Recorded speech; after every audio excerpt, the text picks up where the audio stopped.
कथा कहा करते थे, वो मैं आपसे भी कहता हूँ। तो क्या कथा है? कथा ये है कि एक नगर में एक पति पत्नी रहते थे। तो पति बहुत गुस्से वाला था, बहुत जिद्दी था, नकारा था, ऐसे समझ लो भाई वो अपनी बात ऊपर रखना चाहता है। उसके सामने कोई कुछ बोला तो वो उसका सिर फोड़ने को भी तैयार हो जाता। तो कहते हैं ऐसे पति पत्नी घर में थे और पति पत्नी में आपसी कोई बात पे कहा सुनी हो ही जाती है। तो उसको गुस्सा तो आता ही था, उसने गुस्से में डांग उठाई और पत्नी के सिर पर मारी।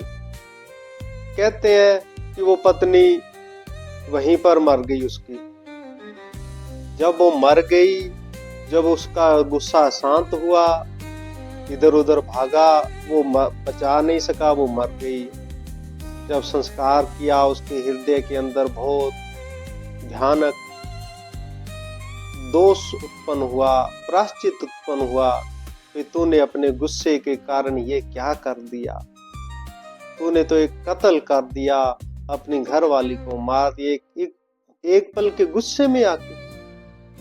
तो क्यों ना तू इस मार्ग का त्याग करके उस मालिक की सिमरन में लग जा, वही जाकर तेरा गुस्सा शांत होगा, वही मालिक की प्राप्ति होगी।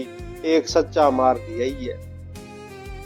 कोई उसका नसीब अच्छा था कि कोई मंडली आई हुई थी पास में ही, कोई महापुरुष आए हुए थे, तो वो संस्कार के बाद सीधा वहीं पहुंच गया, उनको प्रणाम किया, बोला महाराज ऐसे ऐसे बात हो गई, मुझे अपना शरण में लो, मुझे संन्यास दे दो, अभी दे दो, इसी पल दे दो।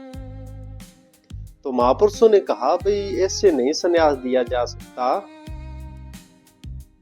संन्यास के लिए कुछ समय लगता है, कुछ पात्रता देखी जाती है। तेरी पात्रता क्या है?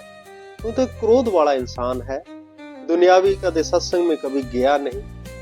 वो कहता महाराज जो भी देखना है मैं सामने हूं, जो परीक्षा लेनी अभी लो और अभी संन्यास दो। तो महाराज कहने लगे भाई ऐसे बात है, कपड़ों का त्याग कर दे। उसने 1 मिनट के अंदर कपड़े उतारने लगा। तो महाराज ने कहा भाई ये तो पक्का हो गया, इसका मतलब उसको बिठाया, उसको संन्यास दिया और उसका नाम रखा शांतिनाथ, शांतिदास, जो मर्जी कह लो, मतलब शांति से प्रेरित उसका नाम रख दिया गया।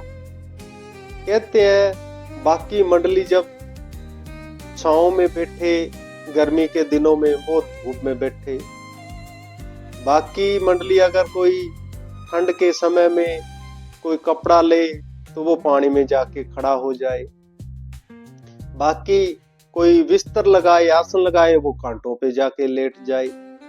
मतबल कि उसके हृदय के अंदर ऐसा हो गया मैं सबसे अलग हूं, सबसे वो अंदरूनी जो सूक्ष्म अहंकार है वो उसका प्रकट होने लग गया। तो ये बारी दिखावा ऐसे करता रहा, तो उसकी ख्याति भी काफी हो गई। कोई 15-20 साल बाद में वो घूमता घूमता एक नगर में पहुंच गया। काफी मशहूरी उसकी थी उस समय। कहते हैं उसके गांव के नहीं देख लिया, भाई ये लगता तो मेरे गांव वाला ही है, चलो देखते हैं आज इसके पास जाते हैं।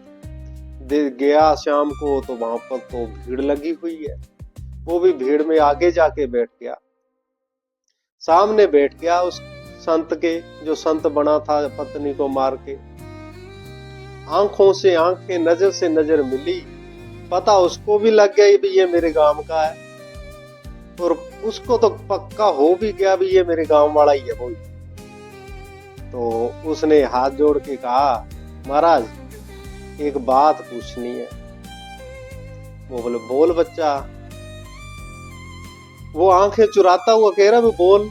वो बोले महाराज आपका नाम क्या है? तो उसने कहा भी तेरे को पता नहीं, मेरा नाम शांतिदास। अच्छा। 5-7 मिनट और हुई, और फिर उसने पूछा, महाराज मैंने एक बात पूछनी, एक सवाल पूछना है। बोल। इस बार थोड़ा गुस्से में बोले, आपका नाम क्या? बोले, मेरा नाम शांतिनाथ। जब तीसरी बारी उसने पूछा तो उसने चिमटा उठा लिया, बुरी तरह आवाज गोण बोलने लगा। तो उसने हाथ जोड़ के बोला, महाराज आप भी पता लग गया भी आपका नाम शांतिनाथ है, नाम आपका शांतिनाथ है। बाकी जो आपका बचपन से हमने क्रोध देखा है, जैसा गुस्सा देखा है, जैसी अपना अहंकार देखा है, जैसे उज्ज्वल अग्नि की तरह भड़कना देखा है, तो आपको वो वैसे का वैसा ही है, उसमें मोरे को रत्ती भी फर्क नजर है। पूरी वीडियो सुनने के लिए नीचे दिए गए डिस्क्रिप्शन में लिंक पर क्लिक करें और हमारे YouTube चैनल गरीबदास बाणी के अर्थ को सब्सक्राइब